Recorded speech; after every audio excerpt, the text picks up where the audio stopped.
Have you ever loved someone so deeply, that even after they broke you, ignored you, lied to you, controlled you, or slowly destroyed your peace, you still couldn't leave? You knew something was wrong. Your heart knew. Your body knew. But somehow, every time you tried to walk away, something inside you whispered. What if they change? What if they really love me?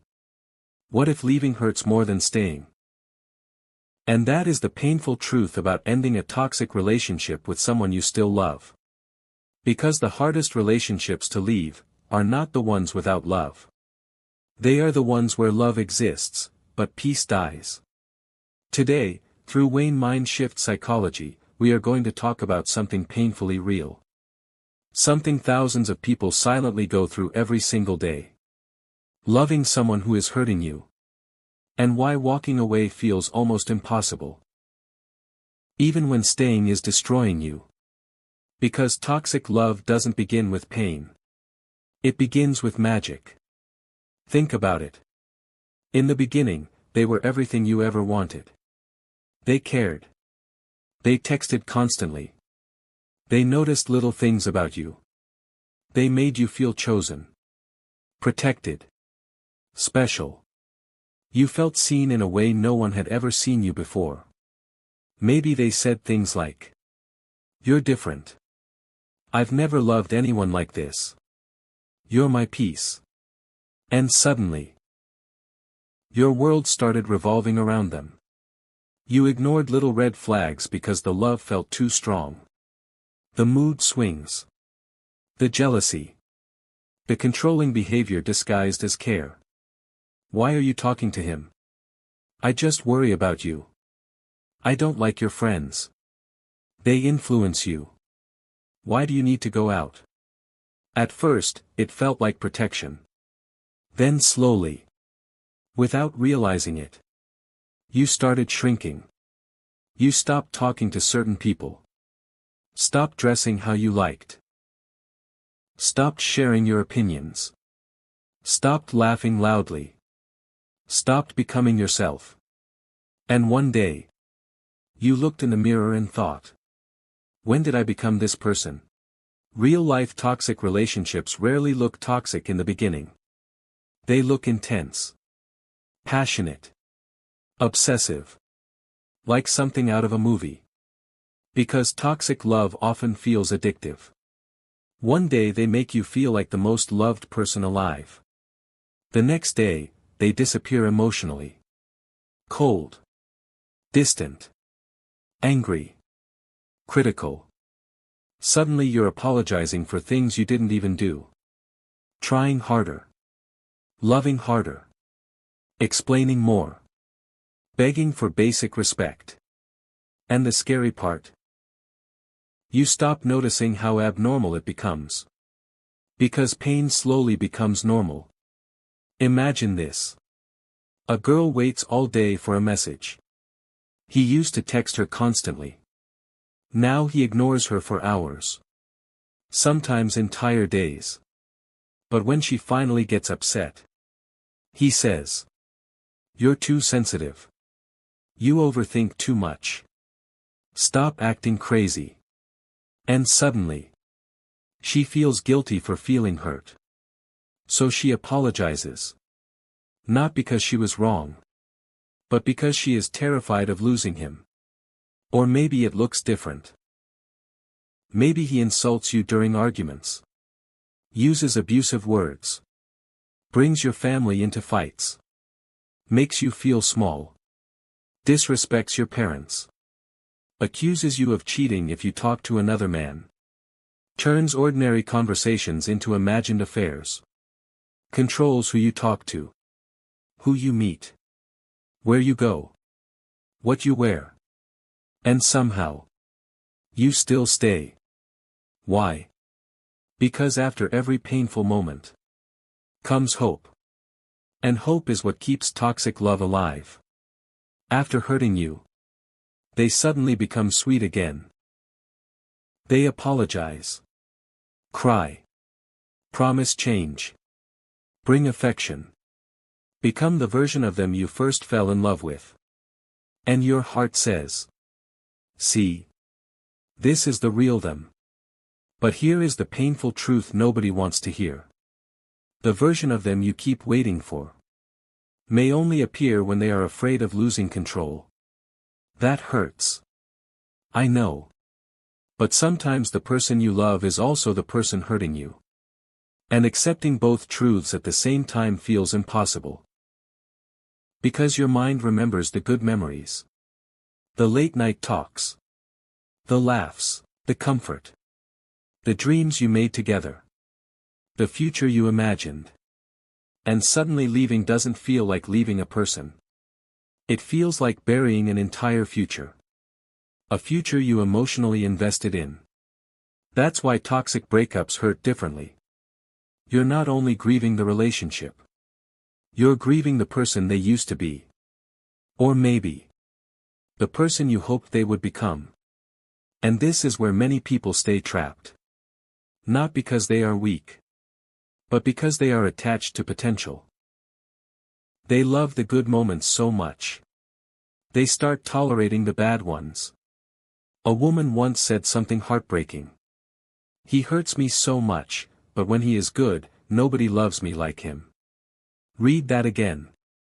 Because that sentence explains why so many people stay in toxic relationships. The highs become addictive. You survive on emotional breadcrumbs. One good day becomes enough to justify 20 painful ones. One apology becomes enough to erase disrespect. One loving moment becomes enough to ignore emotional damage. And slowly, you lose yourself. You stop recognizing your own voice. You become anxious. Emotionally exhausted. Constantly overthinking. Checking your phone. Replaying conversations. Wondering what you did wrong. Walking on eggshells. Trying not to upset them. Trying to keep peace. Trying to avoid arguments. Trying to become good enough. But love should never feel like emotional survival. Read that again. Love should not make you lose yourself. Real love feels safe. Even during disagreements. Real love doesn't punish you with silence. Doesn't manipulate your fears. Doesn't humiliate you. Doesn't isolate you from people you love.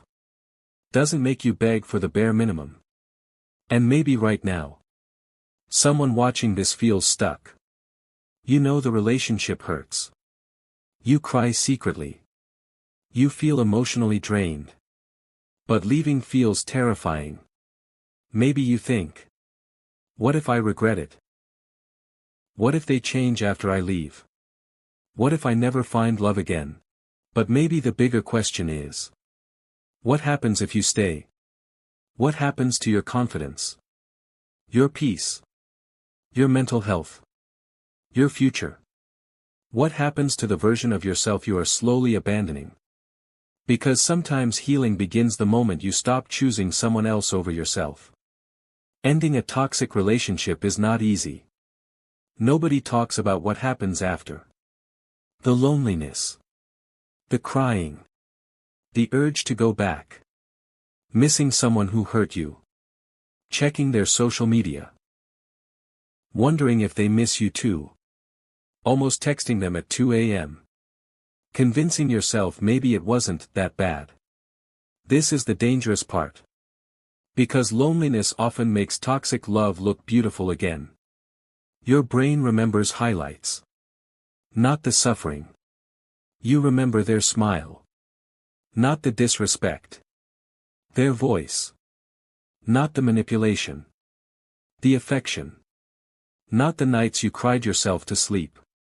And suddenly, you romanticize pain.